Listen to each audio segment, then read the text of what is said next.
be one diet for everybody that works. Like it's just so unique. Each person is so unique. I can't really, like I know there's certain things that I can't do that other people I know, like chia seeds during my pregnancy, I was like pounding that all the time. And after I gave birth, it's like making me vomit like crazy. I get really sick, but everyone's telling me chia seeds is healthy. Look at the nutrition science behind it. Chia? No, what is this? Chia seeds, you know, chia. You know, they take like a sacred seed and turn it into a chia pet. So I'm talking like chia seeds. So I got confused because I was reading all the nutrition, CHIA. All these reports talking about how healthy these chia seeds are. And then I'm eating it and I keep on getting really sick. So, you know, I'm listening to my body, so obviously there's something wrong. I don't know. This is probably a very weird answer, but yeah, but you should probably talk more to someone who's a clinical nutritionist to really understand. Yeah? So you talk about the privilege that's inherent, like the class privilege inherent in being able to afford a lot of this like raw, healthy produce that food talks about. So do you have any suggestions for people who are in a lower class and probably don't have access to the food that we as upper middle class people do? Like, what would you suggest for them to still pursue a quote-unquote healthy diet or like a decolonized diet? Well, because I'm a geographer, so it depends where the person is from, where they're living, and I usually refer people to get in contact with any of the local food justice organizations in that area. So, I mean, I haven't been in Boston in a long time, but like in the Bay Area, Oakland has tons of organizations that are trying to combat that, and it's largely by and for people of color. So I like ask people to talk to them and see what they've been doing, because that's not really my focus, so I'm not going to like make up answers and stuff. But there's the Oakland Food Connection, there's the People's Grocery in Oakland. I would just suggest that they look at that, even though, you know, this is the Boston area, maybe they can refer people to, because it's a small world, the food justice world in America. They may know people in Boston that can help them. But people are doing all these different things, but it's kind of based on geography and access to transportation and certain things. I know a lot of people are trying to grow their own food. I mean, that's a big movement in the urban areas, is growing food.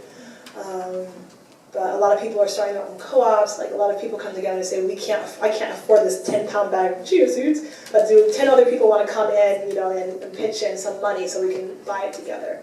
But I have to admit, I mean, I'm in the lower middle class economic standing in North Berkeley Hills, so I'm like the last person who should be trying to advise people in other areas on how they should eat. So I usually just defer them to people who are actually doing that at the grassroots level.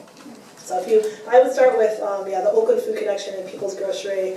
Applied Research Center out of Oakland, they do a lot of really good work on trying to understand the racial and class implications to food access. They do a lot of great reports, so I would actually start with them. They're not necessarily like specific to Oakland, but they do national work around it. Okay. You in the front first? It's a little bit long because, so to prepare for this event, I wrote a blog on white privilege and veganism and how I felt like I was approaching veganism without reflecting on my whiteness before I read Sister Vegan, sort of keeping up with vegan color. And I got a response from someone, and I was wondering if I could like read a little bit to you and see if you could help me, because I'm not quite sure how to respond back. But he said, I would argue that food justice is underrepresented among people who are not white yuppies because food as a focal point of analysis is not a good focal point and borders on nonsensical. Food access is anywhere and everywhere an income distribution issue.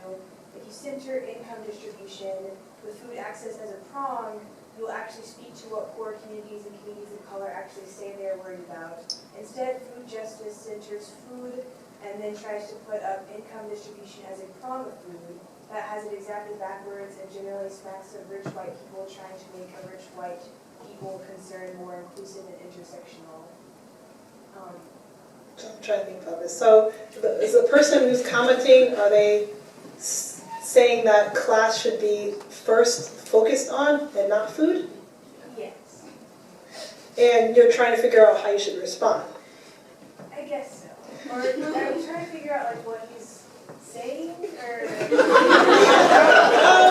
I don't know, but I mean, I get a lot of things like this too, and I usually just, instead of like taking days, which I used to do to try to formulate a good argument, I just point them to like the dissertations and literature written about the connections that race has to food access and whiteness. I mean, that's basically what I do, because I'm like so done with spending days of responding to people who aren't going to read it anyway.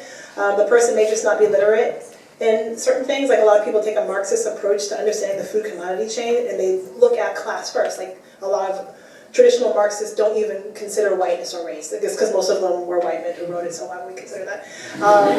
So I would actually just, just tell the person, I can't force you to think the way I think, but I want to let you know there's actually a whole canon out there that discusses what food justice is and how it's connected to like neoliberal whiteness, white supremacy, how and why particular communities have a race-conscious approach to it. Here's 10 citations.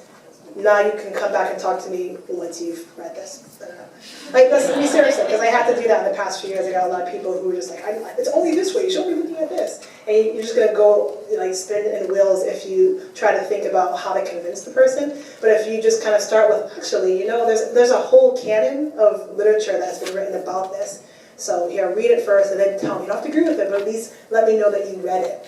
Because a lot of people think they're experts on something they've never done. I've gotten that a lot. Like, I've never picked up one book in critical race theory, but it's all about race. That's fun. So I get that a lot. So I would just suggest, here's a list of citations, and if the person chooses to kind of engage with that, then so be it. And if not, so be it. So that would be my. But I think that they're trying to say it's class is the problem and not race. I think they're just making it center.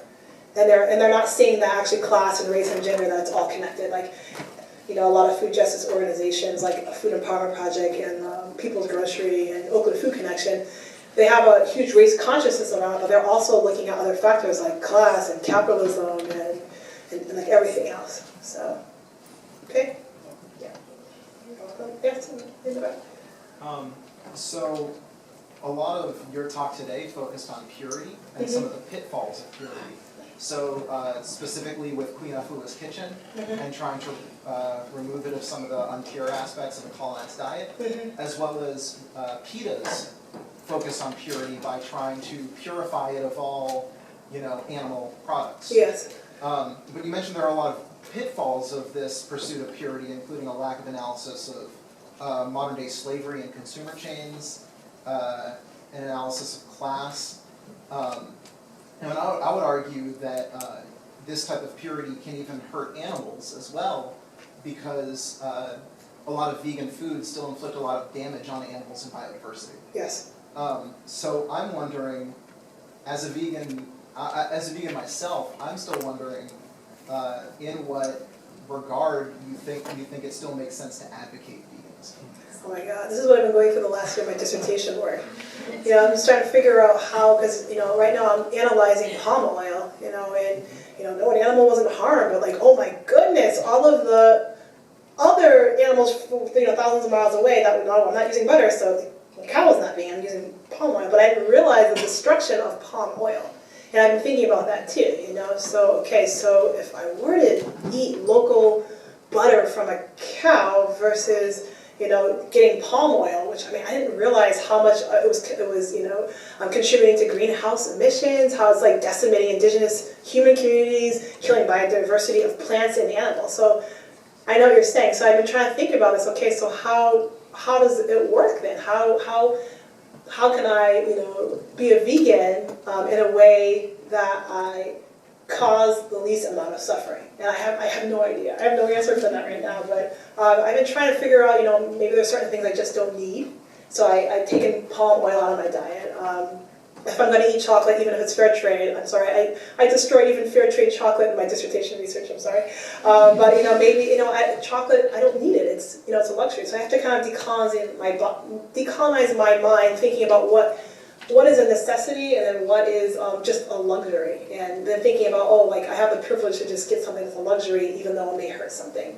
So with like the whole butter alternative, I live in California, so I use olive oil and everything. We have local olives, So that's a lot of it for me. Remember, I'm in a class privileged position, so I've been trying to do a lot of local alternatives to the the vegan packaged stuff that's been shipped 1,000 miles, away, and has hurt biodiversity and all that stuff. So for me, I'm just trying to figure out, well, do I really need it? Do I really need it? Do I really need it? And I was doing a lot of spirulina, and I have to look into like how spirulina is produced when someone had told me, no, you can just get the same thing out of kale, So I'm just kind of, for me, I'm still trying to figure that question out, It's hard, and I think that's, like I said, it's just like it's so hard to decolonize my brain to think outside of neoliberal capitalism. That's my problem, and think outside of my positionality as a first world, geopolitical, I guess, citizen. So I don't have an answer for you yet. There's a book called Critical Pedagogies of Consumption, which I've been looking through, and the editors are Sandlin, S is in Sam, A, N is in Nancy, D is in Dentist, L-I-N, and then McLaren, M-C-L-A-R-E-N. It came out like in 2010, and that's been very helpful. And then there's a really good book, which I advocate everyone to start engaging in decolonial world systems analysis. So like in food systems theory, everyone's like focused on Wallerstein, and that's what you learn in geography. And over the past few years, this is why I've been having these challenges with understanding veganism as liberation or not. I've been looking at the food commodity chain through decolonial feminist world systems analysis. And that's really, really helped me. And the authors are, gosh, I don't know if I can type on this. Let me see if I can type let me just ruin this. So, Yellow. his name was Ramon. If you go to the yellow, you have to click enable last. Oh, thank you. Yeah. Awesome. Okay. So I'm going again.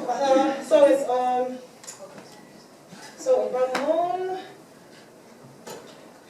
Los Fogel, and Ana. Cervantes Rodriguez. I don't know how to use the accents. So their blog. So these are the authors. The book came out in 2002. They're the editors, and it's like it's a long title, like the Decolonial World Systems Analysis or something. But just write Decolonial World Systems Analysis. Type it in, and type in those authors, and it's like this book is brilliant. So it's most of the authors are from the global South, talking about how colonialism hasn't ended. It's just kind of changed into this new relationship called modernity and coloniality.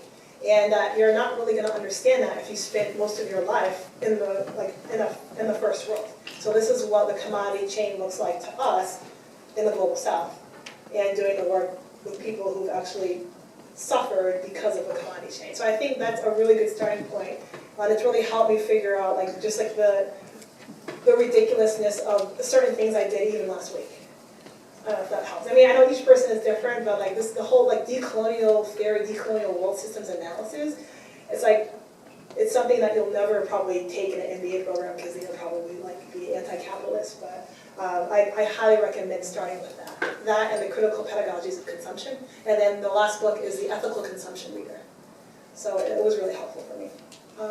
The person in the back with the leather jacket, yes. Okay. So I'm trying to wrap my head around what you mean when you say decolonize your brain. I was wondering if you could kind of go into that a little bit. Sure.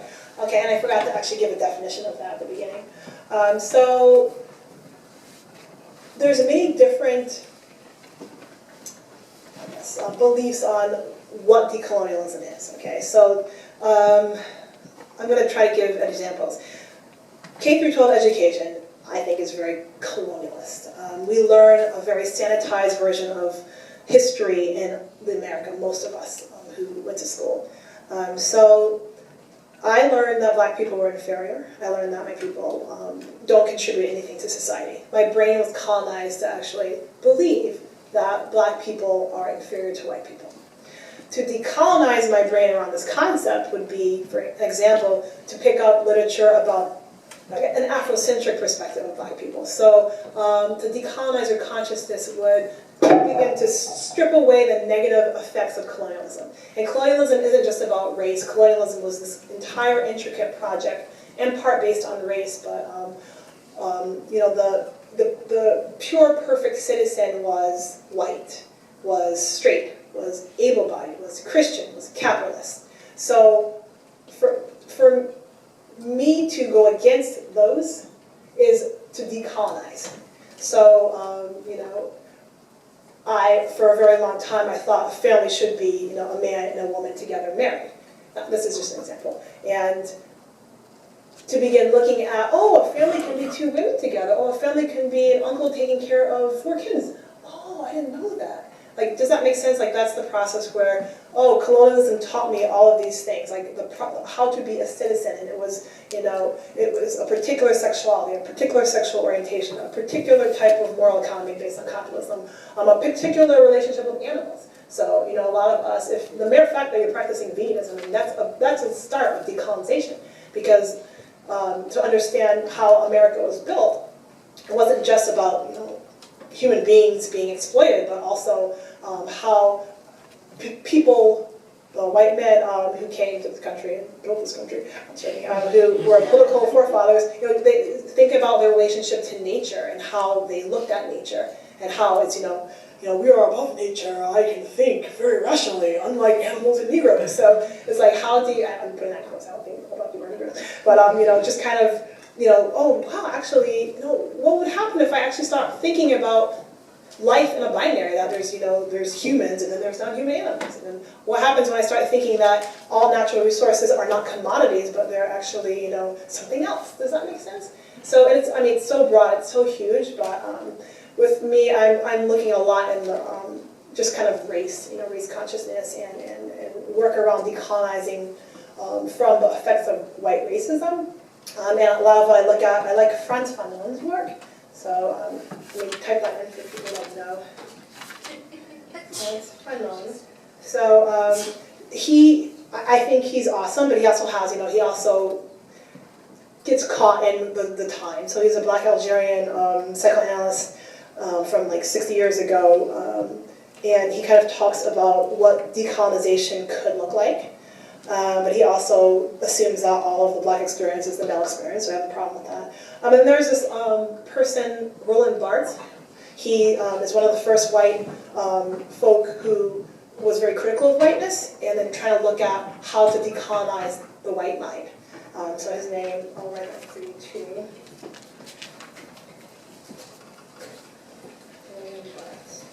And he kind of talks about a type of post-empire whiteness that is produced, and the problems with what happens when you're part of the white collectivity and you think you've decolonized your brain, but in fact you're still kind of part of this new post-empire whiteness. So I'm just giving you all of these different citations, and there isn't really one correct answer, but that's kind of where I had started with understanding decolonization. Okay, and I talk a lot and give really long answers because I don't want to assume that people know everything. So yes, in the front. For people who came to this event as non-vegans, do you mind addressing the decolonialization in looking at the animal perspective? I don't mind. Somebody just called. Sure. So, okay, so I was talking about race and decolonial theory. So a lot of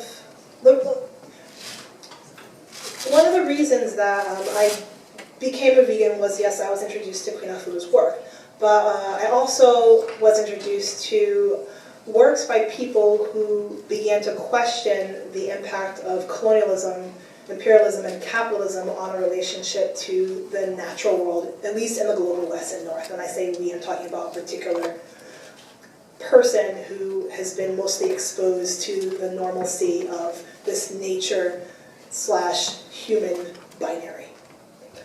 So for me, when I began to look at non-specious perspectives, and speciesism is the ideology in which human beings actually believe they are above and better than the rest of the natural world, most specifically non-human animals.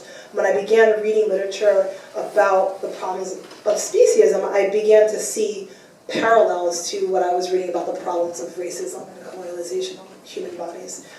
So with in regards to decolonizing my perspectives around how animals should be eaten and treated as normal, I started realizing that a lot of the, I guess the rhetoric around, I guess carnocentrism as normal, just the violence toward non-human animal bodies as normal.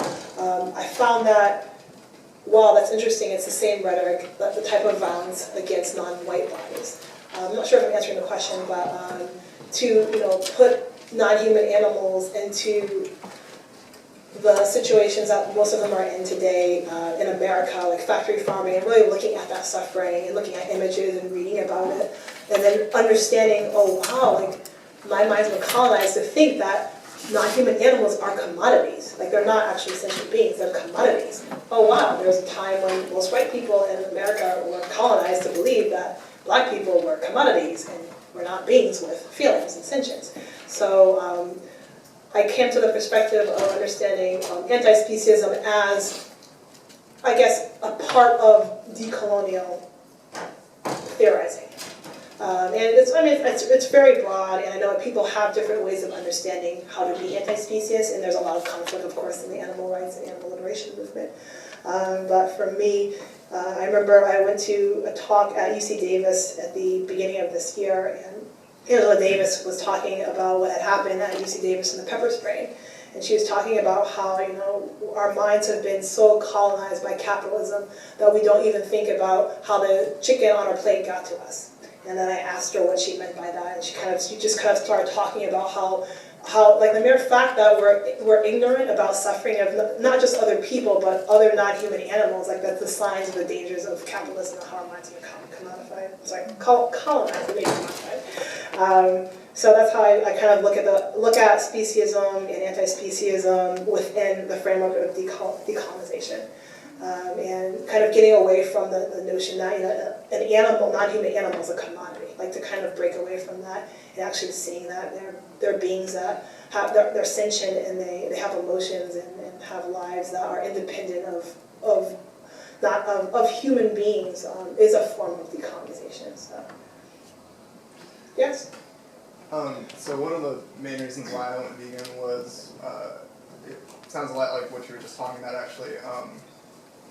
Seeing the parallels between sexism, racism, classism, and then starting to see speciesism or the dynamic between humans and non-humans as a form of oppression that's called speciesism. And then from there, seeing that there are parallels within that. And I decided that I wanted to not be a part of racism, sexism, classism, etc. as much as possible. And this was another form of oppression that I decided I didn't want to be a part of.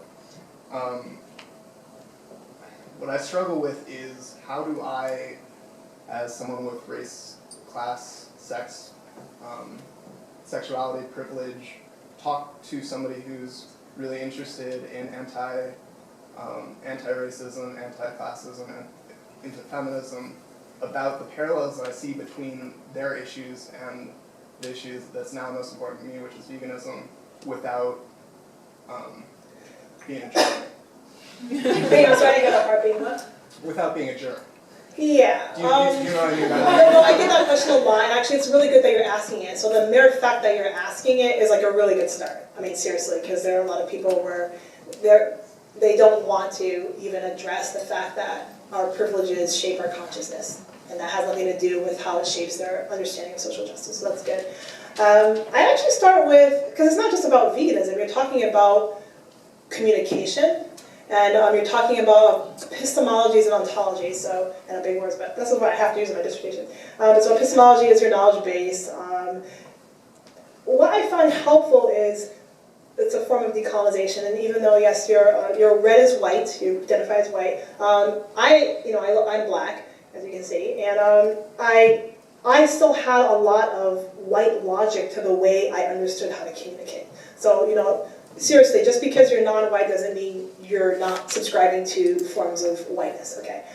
So I would suggest to you is to start with, if you haven't already, reading critical whiteness studies, just critical theory, critical engagement with what whiteness is and how it becomes part of a communication system.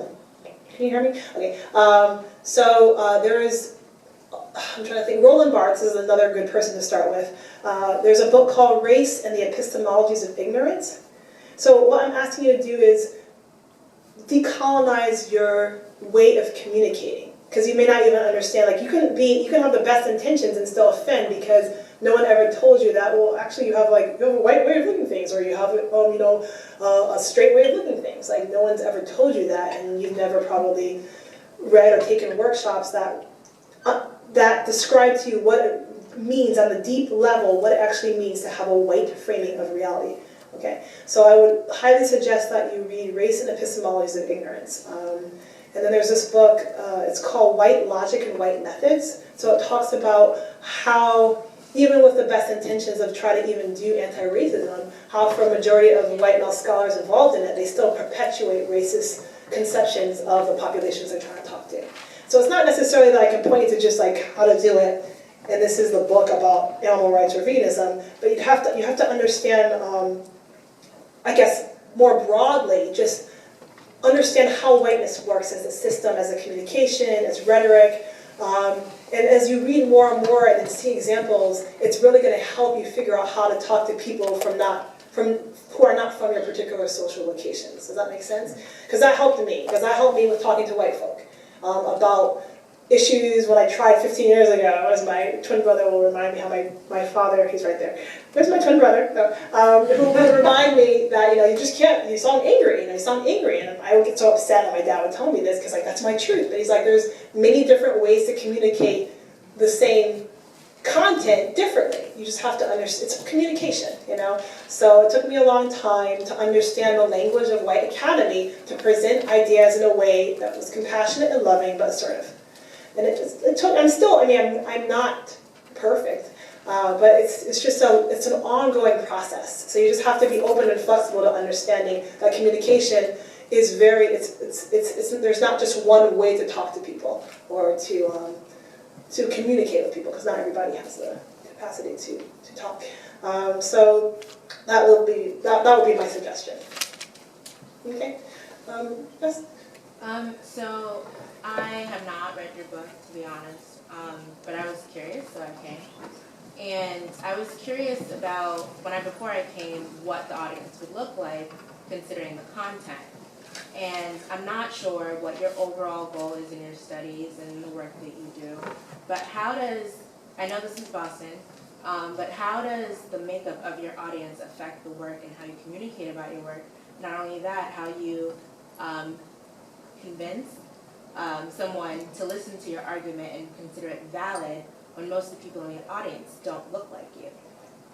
Well, it's a really good question, because I never know what I'm going to do when I get to my talk, because I have prepared a presentation. Like when I went to Texas a few months ago to give a talk at Southwestern University, I didn't realize Southwestern University was like 98% white. And so I'm going to share with you, I share a lot of personal stories. It doesn't mean that it works for everyone, but I have this narrative of Texas and how comfortable I would be as a black woman.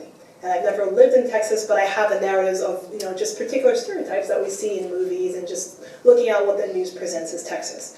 So when I got there, regardless of Southwestern being a really liberal, progressive school that wanted to hear about my spiel on Queen Afua, when I saw the audience of all white people, I was so nervous, because I had, intellectually I'm telling myself, okay, you were invited to give this talk, so obviously they want to hear you talk. But then I had, like this somatic thing happening with my body where I'm like, oh my God, everything changed, And that's a really important question to ask. And there's this, let me just step aside from my personal experience. There's a book called Researching Race, and it talks about that. It talks about this person who's a white guy who goes and does work about white racism with white people. The assumptions made, and it's okay, I can talk badly about black people because the white researcher is white, and how he felt, and how a black researcher felt when she went to Brazil to talk about race, and how they're like, oh, you're married to a white guy, you're going to have children with good hair, just kind of having those particular challenges in doing the research itself. It's real. And for me, I've had to be careful because I'm still working on how to deal with my own emotional and physical health and how those particular situations affect me. So to answer your question, it's hard. It's hard for me as someone who still has been deeply traumatized by anti-Black racism from white people, and to kind of tell myself, okay, so this is an audience in a particular region of the country that has a history of not being so kind to Black people. I have to tell myself, can you forget about that particular past from 200 years ago and try to focus on the present? That's hard. Other places, like when I go out to talk, like when I'm in Oakland, I mean, it's so diverse. Everyone is already collectively seems to have a race class consciousness anyway, and I feel like I do a lot better when I talk. I'm not nervous, I'm not fumbling all over my words. I feel comfortable here. I lived in Boston. Boston does have its issues with race and class, but everywhere does. But it definitely does impact what I feel like I can be honest about, and just for safety. Because like I said, it's the age of the internet. People probably know where I live at this point, I have to be careful. I get some hate mail where I'm like, oh God, will this person actually try to find me and hurt me or my kids? So, I'm not trying to scare you into not doing this type of work, but it does. It definitely affects my work, and I think it's something that isn't spoken about enough in the academy. When people who are vulnerable or marginalized go and try to do this type of work in environments where they feel threatened or they don't feel safe, and how that actually impacts the work. So I'm sure there's probably been research done around this, but yeah, I think it's challenging, but I feel like I'm also getting better with saying no to particular invitations where I'm like, I'm just not ready for this particular organization, I'm not ready for this particular space for my own health. Thanks.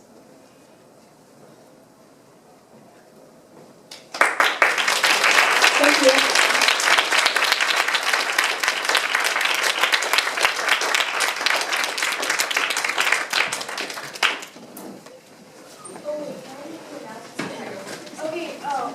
So there's an event this Sunday on the Koch brothers.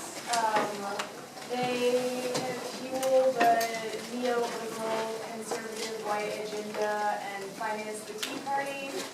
It's this Sunday at 7.